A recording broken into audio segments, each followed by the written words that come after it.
Bago tayo magsimula, huwag kalimutang mag-like at share. Kung nagustuhan ninyo, mag-comment sa ibaba. Maraming salamat, let's go, ituloy na natin ang kwento.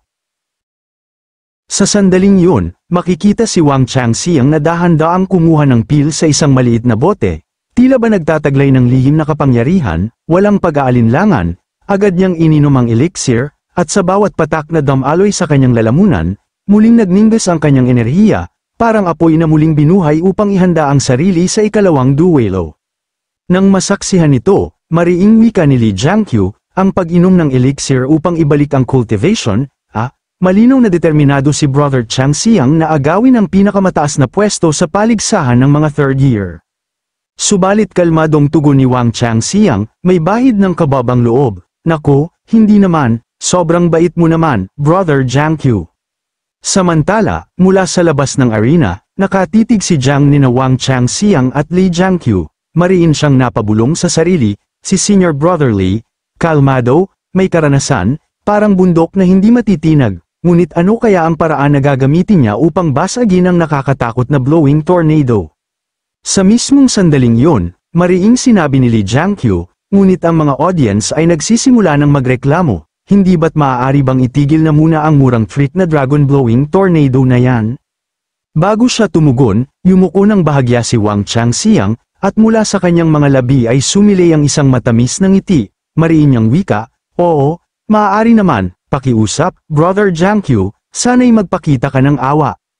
Samantala, masiglang ipinahayag ni Huang Zon, tinig na umalingaw-ngaw sa buong entablado, narito ang dalawang mandirigmang minsang naging kasamahan ng inyong lingkod, kapwa kabilang sa top 3 rookies, sino kaya ang higit na magaling, ikalawang round, simula na. At sa pagputok ng hudyat, walang pag-aalinlangan na muling pinakawalan ni Wang Changxiang ang kanyang kasanayan, ang Miss Technique. Biglang bumalat ang makapal na ulap sa entablado, dahilan upang mapahiyaw ang mga manunood sa matinding inis at galit.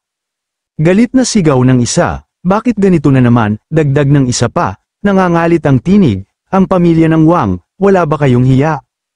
At inis na sambit ng isa pa, napakasama naman talaga ng karanasan natin bilang mga manunood sa labanan. Sa sandaling yun, biglang umatras si Li Jiangqiu, at sa isang iglap ay pinakawalan niya ang isa sa kanyang mga kasanayan. Agad siyang naglaho, parang usok na tinangay ng hangin, nagmistulang anino na hindi mahagilap sa paligid. Nang masaksihan ito, bahagyang napasipat si Wang Changxiang sa gilid, bakas sa kanyang mukha ang pagkagulat, mariin niyang sambit, wind style technique, hindi ba't dati, wala ka namang interes sa ganitong uri ng kapangyarihan?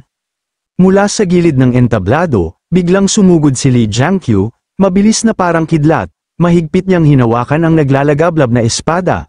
Apoy na tila handang lamunin ang kalaban, mariin niyang sagot, wala akong pagpipilian, partikular kong inaral ito, para sa'yo. Ngunit sa halip na matakot, ngumisi lamang si Wang Changxiang, kalmado at puno ng tiwala, kahanga-hanga naman, hindi mo talaga ako binigyan ng oras para mag-charge, ang talino mo. Pagdakay mabilis niyang tinipon ang enerhiyang kumikislap na berde, nagliliwanag sa kanyang kamay na nakalapit sa bibig, mariin niyang wika, mabuti na lang, may nakahanda rin akong backup plan. Nang masaksihan yun, nanlaki ang mga mata ni Li Jiangqiu, bakas ang pagkagulat at pangamba, pabulong niyang sinabi sa sarili, hindi maaari, paano niya nagawa ito sa ganitong kaikling oras. Ngunit bago pa siya makapagsagawa ng sariling plano, mabilis na pinakawalan ni Wang Changxiang ang kanyang mabagsik na atake, ang Dragon's Breath, diretsong tumama kay Li Jiangqiu, dahilan upang mapatilapon siya ng ilang metro, parang papel na tinangay ng malakas na hangin. Pagbagsak niya sa sahig, agad niyang inayos ang sarili at pilit na tumayo, subalit bigla siyang natigilan nang mapagtanto niyang nakatayo na pala siya sa labas ng mismong arena, nanlaki ang kanyang mga mata sa matinding pagkagulat. Kasabay nito, mariing inanunsyo ng mga komite ng paligsahan, si Li Jiangqiu ay nahulog palabas ng arena, napagpasyahan na ang nanalo, ang nagwagi ay si Wang Changxiang ng Maple Forest City. Sa sandaling yun, bahagyang sinipat ni Li Jiangqiu ang kanyang tingin kay Wang Changxiang, malamig ang kanyang tinig nang magtanong, kaya mo bang kumpletuhin ang iyong Breath Dragon Tornado technique sa napakabilis na oras? Ngunit sa kanyang isip, mariin niyang sinabi, ibig sabihin nito, sa nakaraang laban, hindi niya talaga kailangan ng ganoon kahabang oras na paghahanda, ang ulap, ang hamog, isang ilusyon lamang, panlilin lang upang lituhin ang kalaban na tulad ko. Nang marinig ito, kalmadong sumagot si Wang Changxiang, ang kalaban ko ay si Jiang Qiu, kung magpapakabagal pa ako, baka may masamang mangyari, at matalo pa ako. Samantala, masiglang itinaas ni Huang Azan ang kanyang daliri, at sa tinig na umalingaw-ngaw sa buong arena ay mariin niyang inanunsyo, isang teknik na walang kapantay, kayang magtagumpay sa lahat, kamangha-mangha ang galing mo, Wang Yichui. 2 beses nang nagwagi si Wang Changxiang, at sa gayon, siya na ang kampyon ng 3 taon. Sa sandaling yun, mula sa labas ng arena, yumuko ng bahagya si Li Jiangqiu sa harap ni Wang Changxiang bilang tanda ng respeto, mahinahon niyang wika, tinatanggap ko ang aking pagkatalo. Nang marinig ito, kalmadong tugon ni Wang Changxiang, puno ng kababang loob, napakababang loob mo talaga, Jiangqiu, naway maging maayos at mapalad ang iyong susunod na laban. Kasabay nito, muling umalingaw-ngaw ang tinig ni Huang Azan, at ngayon, narito na ang huling laban ng paligsahan ng mga third year, mga kalahok, mangyaring pumunta na sa inyong mga pwesto. Samantala, mula sa labas ng arena, makikita si Jiang Wang na mariing kinakausap ang kanyang sword brother na si Zhao Rukeng, bakas sa kanyang mukha ang pagtataka habang mariin niyang wika, mukhang hindi pa ginamit ni senior brother Li ang buo niyang lakas. Rukeng, ano sa palagay mo? Nag-aalangan namang sagot ni Zhao Rukeng, kahit ang pinuno ng mga estudyanteng 3 taon ay hindi makapigil dito, kung ganoon, iisa lamang ang maaaring layunin ni senior brother Li. Sa puntong ito, makikitang nakatayo sa loob ng arena sina Sun Xiaoyan at Li Jiangqiu, handa para sa kanilang labanan. Dito, mariing napabulong sa sarili si Sun Xiaoyan habang mahigpit na hinihigpitan ang belt ng kanyang pantalon, dapat manalo ako ngayon, kung matalo ulit ako, tiyak na hindi ako patatawarin ng ate ko. At di nagtagal, nagsimula na nga ang kanilang sagupaan, mabilis na sumugod si Li Jiangqiu, buong loob at walang pag-aalinlangan, sa direksyon ni Sun Xiaoyan. Ngunit hindi nagpahuli si Sun Xiaoyan, kahit na tabachoy, mabilis siyang sumugod rin, buong lakas na nakatutok kay Li Jiangqiu. Nang makita ito, habang papasugod, agad na inihanda ni Li Jiangqiu ang isa sa kanyang mga kasanayan, ang formless sword na nilikha mula sa naglalagablab na enerhiya ng apoy. Doon, makikita sa harapan ni Li Jiangqiu ang papasugod na si Sun Xiaoyan, gamit ang isa sa kanyang mga lihim na teknik, mariin niyang sigaw, kun, leather, drum, isang orasayon upang pagtibayin ang kabal sa kanyang katawan. At nang malapit nang tumama ang formless sword na gawa sa apoy na enerhiya ni Li Jiangqiu sa balikat ni Sun Xiaoyan, bigla na lamang siyang natigilan, nanlaki ang kanyang mga mata sa pag-aalangan, at sa isang iglap, tuluyan niyang iniwas ang nakamamatay na atake. Dahilan nito, napakunot ang noo ni Sun Xiaoyan, bakas ang pagkagulat at pagtataka. Samantala, nang masaksihan ito ni Sun Xiaoman, napailing siya, mariin ang pagtataka sa kanyang mukha habang pabulong niyang wika, ano, kusa niyang binawi ang kanyang atake. Sa sandaling yun, makikita si Li Jiangqiu na nagpapagulong-gulong paatros, ilang metro ang layo, parang bola na tinangay ng malakas na hangin. Pagkatapos, bumaba siya sa lupa at tumayo ng maayos, ngunit kagaya ng nakaraang laban, muli na naman siyang nasa labas ng arena. Kasabay nito, mariing inanunsyo ng tagapagtaguyod ng paligsahan, muling nahulog si Li Jiangqiu palabas ng arena, kaya malinaw na ang resulta, ang nagwagi ay ang mula sa Sanshan City, si Sun Xiaoyan.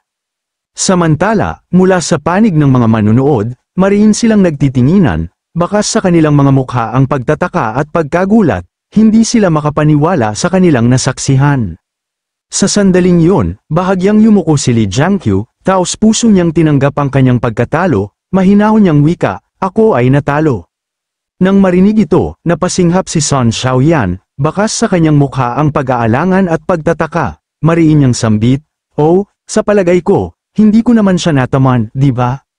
Samantala, mariing tiningnan ni Huang Azan ang referee at malakas niyang sinabi, kumpirmado ng referee na walang pagkakamali, nanalo si Sun Xiaoyan, nakuha niya ang pangalawang pwesto, natalo si Li Jiangqiu, nakuha ang pangatlong pwesto, tapos na ang paligsahan ng mga third-year student.